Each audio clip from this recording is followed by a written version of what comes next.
quand on n'est pas sûr de l'information, éviter de la partager parce que aussi partager une information sans en être sûr, c'est contribuer à la propagation des fausses informations.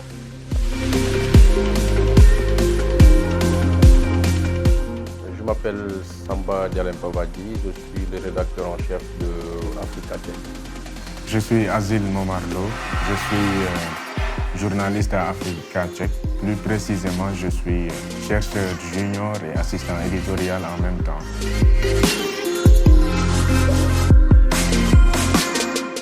Je pense que pour moi, le premier conseil, c'est de toujours se poser des questions, avoir une sorte de suspicion, ne pas tout de suite gober ce qu'on nous donne, quel que soit d'où vient l'information. Je dirais même si elle vient de médias dits crédibles, aujourd'hui, le contexte fait qu'on est obligé de faire attention. Ce que je dirais, c'est qu'il est important de ne pas croire à tout ce qu'on voit sur Internet, surtout sur des réseaux sociaux comme WhatsApp ou bien Facebook. Parce que de nos jours, en fait, ce qu'on voit, c'est qu'on nous envoie du contenu, et souvent, c'est nos proches qui nous envoient ça. C'est des gens qui le font avec de bonnes intentions. Donc, si on n'est pas un peu dubitatif, on ne peut pas mettre en avant cet esprit-là de vouloir toujours chercher à savoir si c'est vrai ou pas. Donc, même si ça venait de notre mère ou de notre oncle, moi, je pense qu'il serait normal d'essayer de savoir si ce qu'on nous envoie est vrai, parce qu'on ne sait jamais. Donc, de nos jours, la désinformation se retrouve quasiment dans tous les secteurs de la vie.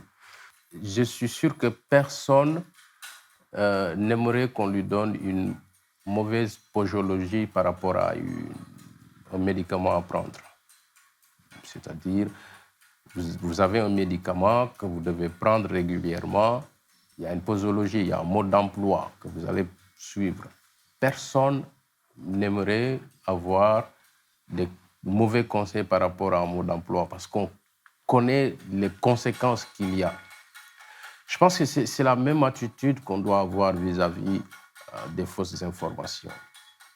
Avant de transférer un message ou de rapporter un fait, assurons-nous que ce que nous sommes en train de rapporter est vrai.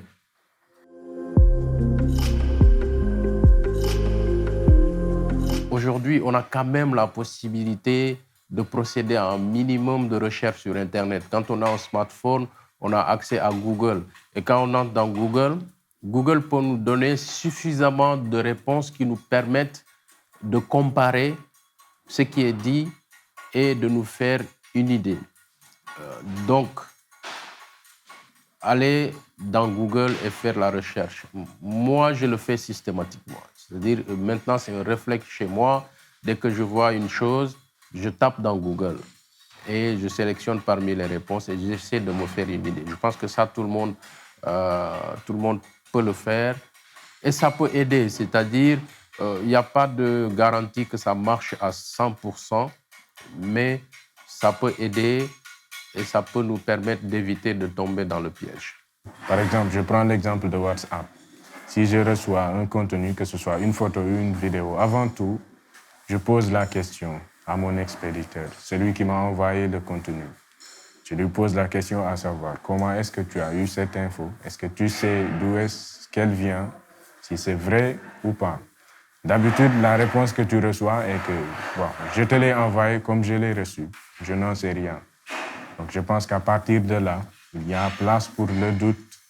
Donc, de nos jours, il est facile pour tout le monde d'utiliser même son téléphone, d'aller sur Google, de taper une info sur la barre de recherche de Google pour essayer d'en savoir plus. Maintenant, si c'est un contenu, une photo ou une vidéo, là, c'est vrai que c'est un peu plus compliqué, mais quand même, c'est faisable. Avec des outils comme Yandex ou Google Images, on peut facilement essayer de savoir si une image, son contexte a été modifié ou pas. Donc, je pense que ce sont des outils très basiques, pas seulement réservés aux journalistes, parce que l'erreur, c'est ça. Nous, on pense qu'il n'y a que le journaliste qui a la mission de vérifier l'info. Alors que, voilà, comme dit mon red chef, Quand on achète de la nourriture, on s'assure que ce qu'on achète n'est pas pourri. Donc pourquoi ne pas vérifier l'info que nous consommons? Parce que cette information-là, qu'on le veuille ou non, a un impact, que ce soit direct ou indirect, sur notre vie, sur nos activités quotidiennes et même nos croyances. N'hésitez pas à demander à d'autres personnes, est-ce que vous êtes au courant, est-ce que vous pensez que c'est vrai, etc., etc.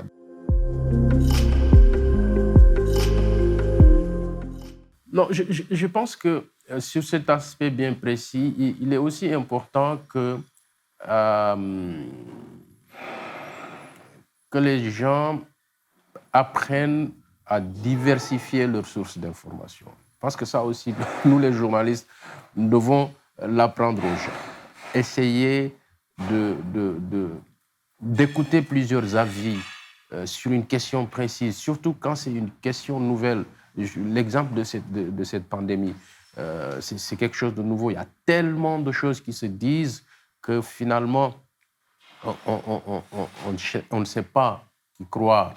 Mais l'un dans l'autre, je pense que si les gens essaient de diversifier leurs sources d'information en écoutant plusieurs avis divers, mais je pense qu'aussi il est important que sur des questions précises, qu'on écoute plus les experts aussi. Ça ne veut pas dire que les experts sont les seuls à devoir parler, mais sur une question bien précise, si moi je veux un avis médical, je préfère écouter un spécialiste, un médecin spécialiste de la maladie en question, que d'aller écouter mon cousin au village. Il a beau me donner son avis sur cette question précise, je préférerais nettement écouter l'avis d'un expert médical qui travaille sur cette question. Je pense que ça aussi, c'est très important. Il ne faudrait pas non plus que, à force de tout remettre en cause, qu'on mette sur un même pied l'avis d'un spécialiste, d'un expert et l'avis de monsieur tout le monde. Je pense que ça aussi, c'est très important. Et quelque part, c'est aussi le rôle des journalistes que nous sommes de mettre cette ligne de démarcation et de faire comprendre qui parle et à quel titre il parle. Je pense que c'est très important. Toujours de préciser que cette personne parle à tel titre.